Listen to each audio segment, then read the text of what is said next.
Somewhere around 32, something shifts. It usually starts as a quiet feeling in the background, like a song playing in another room that you can't quite make out the words to.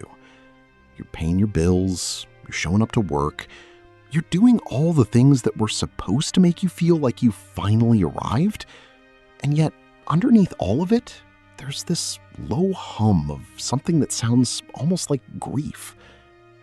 Millennials were not supposed to have a midlife crisis at 32.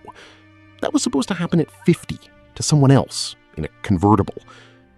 But here they are, around the time they were promised things would click into place, quietly questioning everything.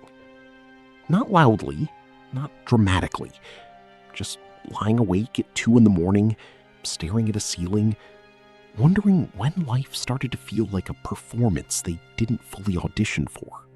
And the strange part is, it's almost a whole generation. Millions of millennials hitting their early 30s and experiencing a collective kind of reckoning that nobody really gave them a name for. And when something affects this many people this consistently, it's an obvious pattern. And every pattern has a cause. Most people look at this and assume it's about money. And that assumption makes complete sense because the financial story is real and it is brutal.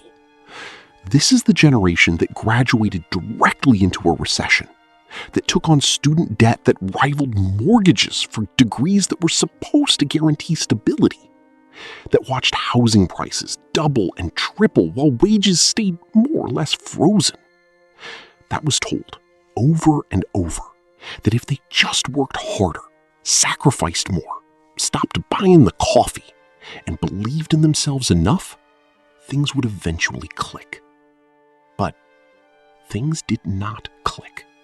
And when you spend your entire 20s chasing a future that keeps moving further away, eventually something inside you breaks a little.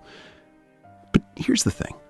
The financial story, as devastating as it is, isn't actually the whole story. It's the explanation everyone reaches for because it's visible, because you can point to a number, a debt figure, a housing price, and say, that's the problem. But numbers don't explain why so many millennials feel lost, even when the finances are okay. Why some of them, the ones who did manage to buy the apartment and get the stable job and build the life that looked correct from the outside, still feel like something is fundamentally missing. Like they got everything they were told to chase, and they don't recognize themselves inside any of it. That part doesn't come from a broken economy. That part comes from somewhere much older. Think about what it actually meant to grow up millennial. This was the generation raised on a very specific promise, something almost contractual. If you followed the right steps, good grades, good college, good career, good savings, the world would reward you with a life that felt meaningful. That was the deal. And most of them believed it because they were raised to believe it by parents who genuinely wanted more for their children than what they had experienced themselves. What nobody accounted for was that this script wasn't built around identity. It was built around achievement. There's a real difference between those two things. Identity is knowing who you are when nothing is required of you, when no one is grading you, when the performance is over and the room is empty. Achievement is knowing what you can produce when the system needs something from you. And millennials were trained from a very young age to be exceptional at achievement. Gold stars in school, extracurriculars carefully chosen to look impressive on applications. The quiet, constant pressure to become valuable on paper. And most of them did it. They became very good at performing competence, at hitting the marks, at becoming legible to institutions. But the self, the actual internal self, with real preferences and genuine passions and a sense of direction that didn't come from a rubric or a reward system, that part got a little blurry. It was there, but rarely got asked about. Here's the strange part. When you spend your entire childhood optimizing for external approval, you develop a highly sensitive antenna for what other people expect.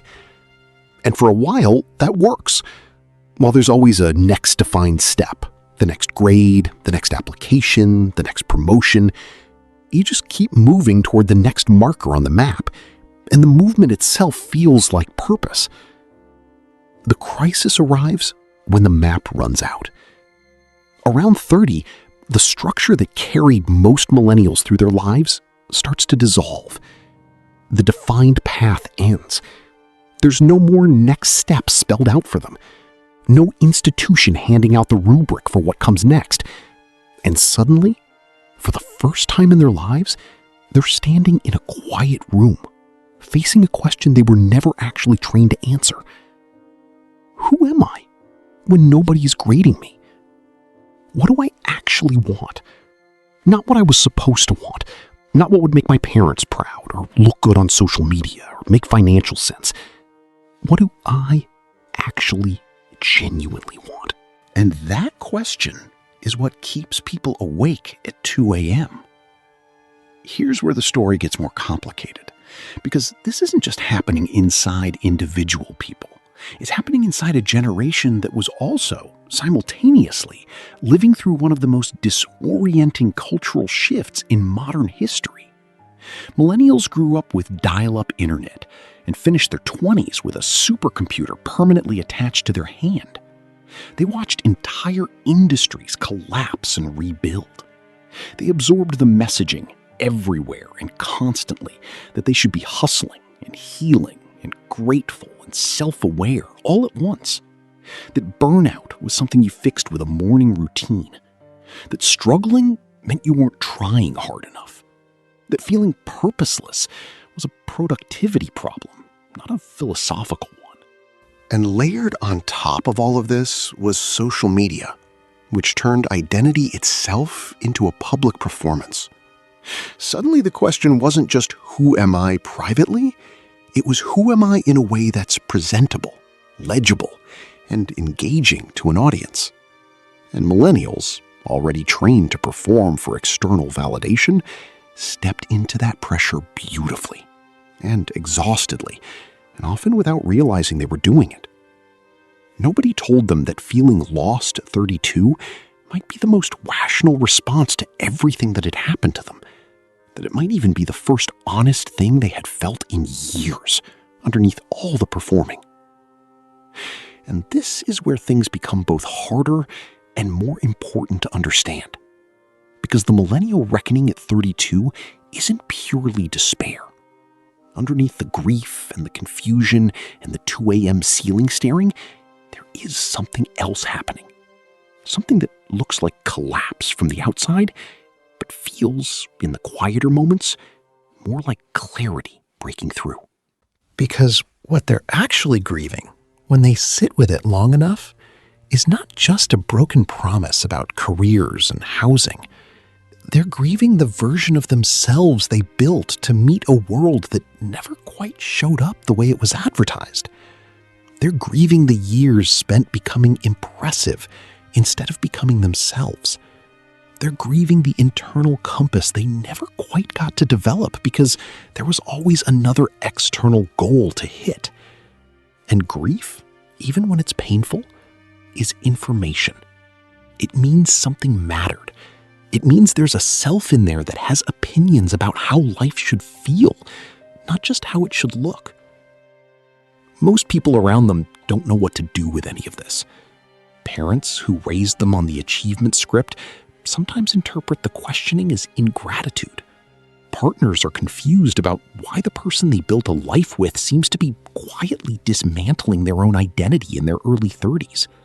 And millennials themselves often feel a specific kind of shame about it. Because how do you explain that you're grieving a life you were supposed to want to people who sacrificed for you to have it? You mostly don't. You carry it quietly. You go to therapy if you can afford it. You journal and you listen to podcasts about purpose, and you have long late-night conversations with friends who are in the exact same place. And nobody has a clean answer, but at least someone finally named the thing. And naming a thing, even without solving it, changes the weight of carrying it. What's remarkable, actually, is what this generation is doing with the discomfort. Instead of numbing it or running from it the way previous generations often did, many millennials are sitting inside the questions. They're rebuilding what success means to them. Slower this time. Quieter, less photogenic, more honest. They're setting boundaries they were never taught they were allowed to set. They're having conversations about mental health with fluency that would have seemed impossible to their parents. They're asking what they actually need instead of what they're supposed to want.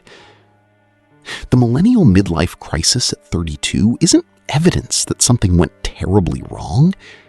It might actually be evidence that something finally is starting to go right.